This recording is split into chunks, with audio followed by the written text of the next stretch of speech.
You ever get this noise in your Defender? This is how you fix it. Take that tire off. We got to gain access to the belt cover there. So do that. All right, now that the tire's off, let's go ahead and take off this plastic inner piece here to gain access to that belt cover. It's just a couple of push pins here, here, and here. All right, now that that plastic piece is removed, go ahead and remove all of these 30 tip or 8mm tip bolts. They're all the way around this cover. This cover is going to come off so you can gain access to the primary, which is sitting right behind there.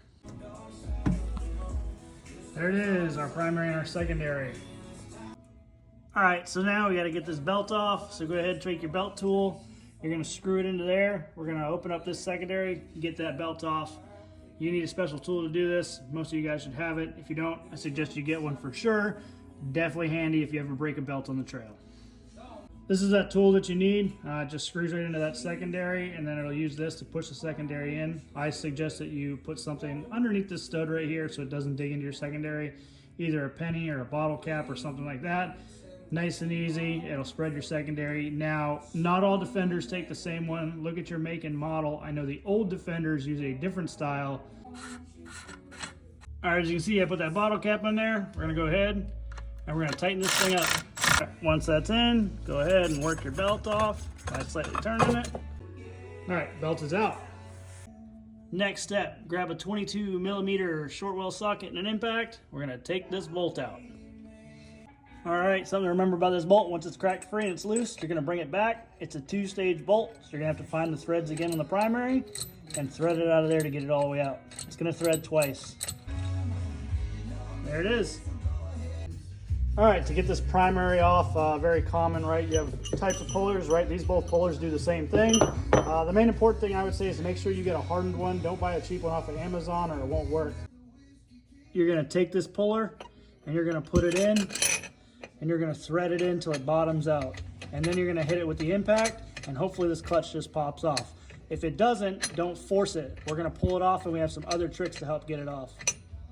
All right, so all I did was screw this in until it popped off, and now the whole clutch is free. So we're gonna go ahead and pull this whole thing off as one assembly. All right, now the primary is on the desk here. We're gonna go ahead and unthread this. And another important thing to do is I always like to mark the carrier, the carousel, and the back plate of the clutch. So mark all 3 of these in a line so you know exactly how it goes back together. As you guys can see, I marked this right. We got a steady line all the way down. All these parts wear together, so it's kind of like a engine in a way. If you ever rebuilt an engine, you want all these going back together the same way so you're not having miswear parts, and everything will move and run a lot more efficiently if it goes back on the exact same way it came off. So crucial step there, mark them all the way down. All right, sometimes we get to this step, these 2 pieces are really hard to get apart. So there's a trick to this. You're gonna take your primary, you're gonna thread it on. You'll twist it in until you have a little bit left sticking out, basically till it bottoms out. And then we're gonna hit the top down with a hammer to separate the 2 halves to make it go in nice and easy.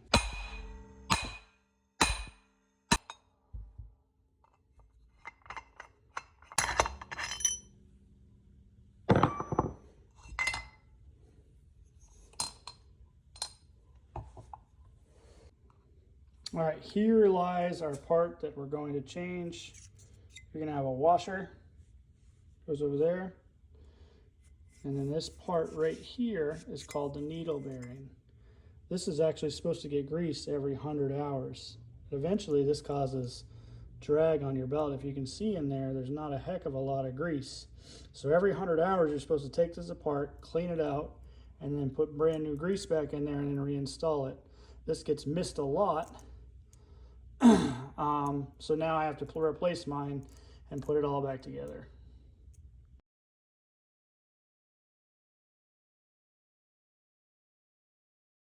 All right, we just finished putting it all back together. As you can see,